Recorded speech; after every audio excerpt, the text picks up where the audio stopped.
안녕하세요. ဟုတ်ကဲ့ဒါကတော့ကိုရီးယားဘာသာစကားမှာအခြေခံကြားဆုံးနှုတ်ဆက်စကားလေးတစ်ခုပေါ့နော်ဒီနေ့မှာတော့အားလုံးနဲ့ယဉ်နီးပြီးသားဖြစ်မယ်ဒီနှုတ်ဆက်စကားလေးကနေပဲအတူတူဆက်တင်ကြီးလေ့လာသွားကြမှာဖြစ်ပါတယ် ကဲနောက်ဆက်တက်ပြီးဆိုတော့နောက်တစ်ဆင့်ကပါလေကိုရီးယားလိုကိုယ့်ရဲ့နိုင်ငံအကြောင်းကိုယ့်ရဲ့အလုပ်ကိုင်အကြောင်းတွေကိုတော့ဘယ်လိုမိတ်ဆက်ပြောဆိုမလဲဆိုတာအသိချင်နေကြပြီဟောဟုတ်ပြီဒါဆိုရင်ဒီနေ့မှာအဲ့ဒီအကြောင်းအရာတွေကိုပဲအဓိကထားပြီးတော့ရှင်းလင်းတင်ဆက်ပေးတော့မှာပါ ဒီနေ့အတူတူလေ့လာသွားမင်းကြောင်လာတွေကတော့အပိုင်း၅ပိုင်းရှိပါတယ်ပထမဆုံးကိုမိတ်ဆက်တာပြီးရင်ဘယ်နိုင်ငံကလာတယ်လဲဆိုတာကိုပြောပြတာနောက်ပြီးဘာလို့လုပ်တယ်လဲဆိုတာမိတ်ဆက်တာတွေပေါ့အဲ့ဒီနောက်မှာတော့လေ့ကျင့်ခန်းလေးတွေနဲ့ယဉ်ကျေးမှုကြောင်းလေးတွေနည်းနည်းပါးပါးပြောကြမယ်အားလုံးပြီးရင်တော့ဒီနေ့လေ့လာခဲ့သမျှကိုပြန်လည်သုံးသပ်ပြီးအဆုံးသတ်မှာဖြစ်ပါတယ် ကဲအားလုံးအစင်တင်ဖြစ်လောက်ပြီးဖြစ်ပါတယ်ဒါဆိုစားလိုက်ကြအောင်ပထမဆုံးအကြောင်းအရာအနေနဲ့ကိုယ်ပဲနဲ့ဟန်ကလာတယ်ဆိုတာကိုပြောဖို့တဲ့လိုအပ်တဲ့စကားလုံးတွေနဲ့တတားတွေကိုအတူတူလေ့လာကြည့်ကြပါမယ် ဟုတ်ပြီကိုယ်နိုင်ငံချမ်းပြောမယ်ဆိုရင်အရင်ဆုံးနိုင်ငံရဲ့နာမည်ကိုကိုရီးယားလိုဘယ်လိုခေါ်လဲဆိုတာသိဖို့လိုတာပေါ့နော်နာရာအီဒမ်ဆိုတာကတော့နိုင်ငံရဲ့အမေလို့အတိအပေးရတာပါ ကဲပထမဖုန်းအနေနဲ့ဒီအလန့်လေးကိုကြည့်လိုက်ပါယင်းနီးပြီးသားဖြစ်မှာပါဒါကတော့မြန်မာပါဖြည်းဖြည်းလေးအတူတူလိုက်ဆိုကြည့်ရအောင်နော်မြန်မာနောက်ထပ်အလံတစ်ခုကတော့နေပါဖြစ်ပါတယ်။ကဲအတူတူလိုက်ဆိုကြည့်ပါဦး။နေပေါ ဟုတ်ကဲ့ဒါကတော့ဗီယက်နမ်မှာဖြည်းဖြည်းနဲ့ရှင်းရှင်းလင်းလင်းလေးတုံးခေါ်ဆိုကြည့်အောင်ဗီယက်နမ် ကဲဒီဆရာလေးထမှာတခြားနိုင်ငံတွေရဲ့နာမည်တွေကိုလည်းဖော်ပြပေးထားတာမှာတစ်ခေါက်စီရဲ့အဲ့ဒါကိုလိုက်ဖတ်ကြည့်အောင်ပါဟန်ဂုတ်မွန်ဂိုလ်ဖိလစ်ပင်태국အင်ဒိုနီးရှား ဟုတ်ပြီအခုတက်တာအပိုင်းကိုဆက်ပြီးလေ့လာကြည့်အောင်အင်နီဒါနဲ့အင်နီကာပါဒါကအရန်ကိုအရေးကြီးပါတယ်ယဉ်ကျေးတဲ့အတုံးလုံးနဲ့ဖြစ်ပါတယ်လို့အဓိပ္ပာယ်ရပြီးသူ့ရဲ့မိခွန်းပုံစံဖြစ်ပါတယ်ဝါချက်တစ်ကြောင်းရဲ့အစုံမှာအမြဲတမ်းသုံးပါတယ် ကဲဒီဥမာဝါကြလေးကိုတစ်ချက်ချအောင်ဂျော်နင်းဆိုတာကကျွန်တော်ကျမနေပေါင်းစာရန်ကနေပေါင်းလူမျိုးအင်နီဒါကတော့ခုနပြောခဲ့တဲ့ဖြစ်ပါတယ်ပေါ့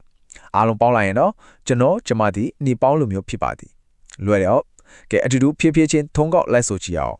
ဂျော်နင်းနေပေါင်းစာရန်အင်နီဒါဂျော်နင်းနေပေါင်းစာရန်အင်နီဒါဂျော်နင်းနေပေါင်းစာရန်အင်နီဒါ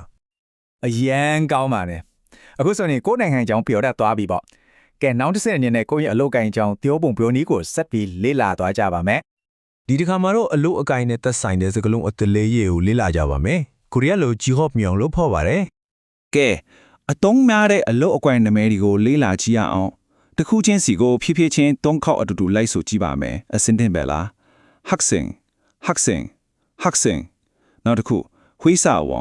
ပြီးတော့ဂီစုကြဒါကတော့နုံဘူး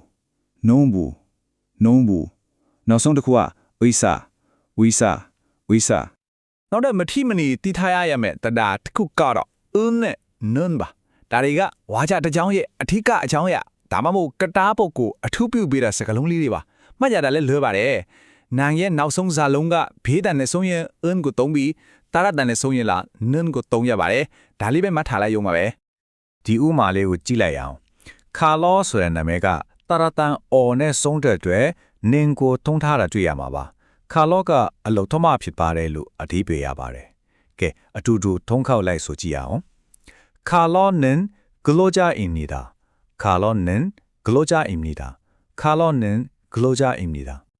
ကဲအခုဆိုရင်အစကလုံးအသစ်တွေရောအရေးကြီးရဲ့တတ်တာတွေရောတီးသွားပြီဆိုတော့အားလုံးကိုပေါင်းဆက်ပြီးတကယ်လက်တွေ့စကားပြောမှဘလို့အသုံးပြုလဲဆိုတာကိုကြည့်ရမယ့်အချိန်ရောက်ပါပြီ